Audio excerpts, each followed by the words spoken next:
La plus grande tristesse de la vie de Jean-Luc Reichmann fut l'accident de moto du 10 juillet 1984, qui le laissa dans le coma, perdant sa rate et l'obligeant à abandonner sa passion pour le karaté de haut niveau. À 23 ans, il était un combattant prometteur de Shotokan-ryu, ayant atteint la finale du championnat de France à 2 reprises à 17 et 18 ans. Un accident s'est produit sur une route près de Toulouse, lorsqu'une voiture l'a percuté, le laissant passer 1 an à l'hôpital avec de multiples interventions chirurgicales. Il se souvient de s'être réveillé aux soins intensifs, d'avoir vu sa mère Josette pleurer à son chevet et d'avoir senti son cœur se briser lorsque les médecins lui ont annoncé qu'il ne pouvait plus jouer.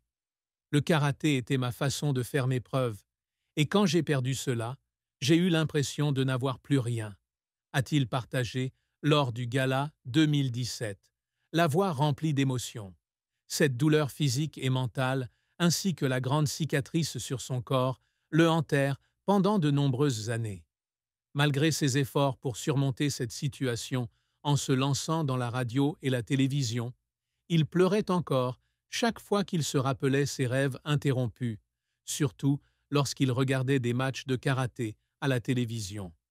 Cette tristesse s'est accentuée lorsqu'il a réalisé à quel point ses parents avaient sacrifié pour soutenir sa passion, le faisant se sentir coupable de ne pas pouvoir continuer. La carrière de Jean-Luc Reichmann est un voyage de plus de 4 décennies avec des succès brillants et des échecs mémorables. Ayant grandi à Toulouse, il étudie aux écoles Saint-Joseph et Sainte-Marie-des-Champs, où il obtient son baccalauréat.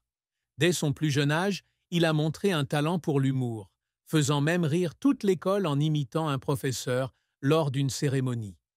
En 1981, il débute sa carrière radiophonique sous le pseudonyme de Boogie Chou sur Radio Cambos, station libérale de Toulouse, apprenant auprès de collègues comme Serge Lacour.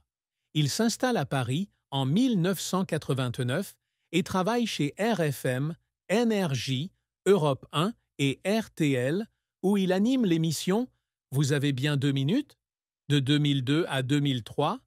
De 2005 à 2008, il anime l'émission matinale sur RFM, attirant des millions d'auditeurs. En 2022, il rejoint les grosses têtes sur RTL, mais le quitte au bout d'1 mois pour se concentrer sur la télévision. En 1995, il fait ses débuts à la télévision avec le Trophée Campus sur France 2, puis anime Les Amours de 1995 à 2000, faisant de lui un visage familier du public français. En 2001, il rejoint TF1 pour animer Attention à la marche. En 2010, il attirait 5 millions de téléspectateurs par jour. Le plus grand succès arrive en 2010 avec les 12 coups de midi, une émission qu'il propose lui-même, qui atteint 30 à 35% de part d'audience et 3,5 millions de téléspectateurs chaque après-midi.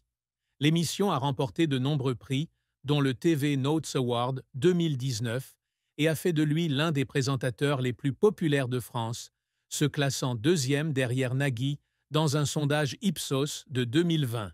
Il anime également Au pied du mur de 2012 à 2014 et C'est déjà Noël en 2018. En tant qu'acteur, il a interprété le rôle principal dans Léo Mattei, Brigade des mineurs, en 2013, recevant les éloges du public et de la critique. Il est apparu dans Le monde est petit en 2008, Joséphine, Ange gardien en 2010, et des pièces comme Nuit d'ivresse en 2018 et Le bracelet en 2024, mise en scène par Nathalie. Il a prêté sa voix à FIFA, Porco Rosso et Les Guignols, de l'info de 1988 à 2001 et a également prêté sa voix à des publicités Citroën. Cependant, sa carrière n'a pas été sans échec. Les Forges du désert, en 1999 sur France 2, avaient eu de faibles audiences, ce qui lui avait fait mal lorsqu'il avait lu les critiques dans Le Monde. Il se souvient d'être assis dans son petit appartement à Paris, de voir son contrat être annulé et de pleurer parce qu'il pensait qu'il n'était pas assez bon. Phénoménal en 2007 sur TF1 a été annulé après quelques épisodes, le laissant en larmes, car il se sentait rebuté par le public. En 2008, son rôle dans Victor Sauvage est critiqué comme manquant de profondeur, le faisant pleurer à la lecture de Télérama. Autre échec, la polémique de 2023, lorsque les téléspectateurs ont accusé les 12 coups de midi de favoriser le candidat Émilien, le faisant pleurer dans une interview sur C'est à vous, se sentant incompris sur le plan de l'équité. Mais il a transformé l'échec en motivation, continuant à créer et à se battre pour les personnes handicapées, comme en exigeant des sous-titres pour chaque programme sur TF1. Les efforts de Jean-Luc Reichmann dans sa carrière l'ont souvent fait pleurer. Lors de la préparation des 12 coups de midi en 2010, il a travaillé 16 heures par jour, peaufinant le format pour plaire au public, et a pleuré après la première diffusion en voyant une audience de 30%.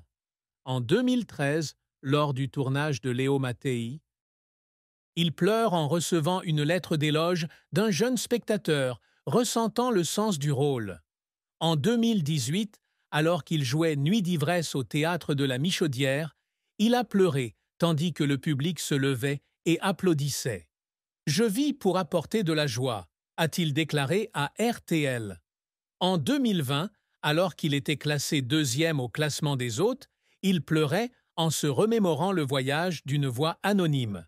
En 2024, alors que le bracelet était un succès, il pleurait lorsque Nathalie le serrait dans ses bras sur scène, sentant l'amour et le soutien de sa femme.